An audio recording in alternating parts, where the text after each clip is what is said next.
আল্লাহ বলেন, বান্দা আসমান বরাবর বিপদ আসলেও টেনশন করবি না। দুই জিনিস দিয়ে আমার কাছে সাহায্য চাও, এক নম্বরে ধৈর্য, দুই নম্বরে নামাজ।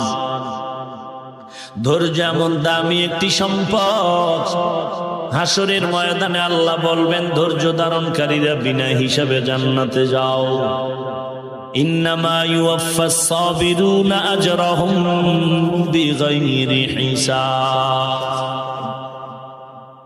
আল্লাহ বলবেন ধৈর্য ধারণকারীরা বিনা হিসাবে জান্নাতে যাও।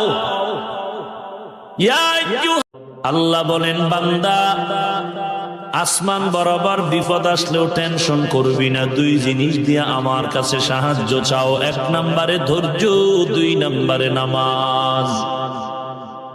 ধৈর্য এমন দামি একটি সম্পদ, হাসরের ময়দানে আল্লাহ বলবেন ধৈর্য ধারণকারীরা বিনা হিসাবে জান্নাতে যাও। ইন্নামা ইউওয়াফাস সাবিরুনা আজরাহুম বিগাইরি হিসাব। আল্লাহ বলবেন ধৈর্য ধারণকারীরা বিনা হিসাবে জান্নাতে যাও।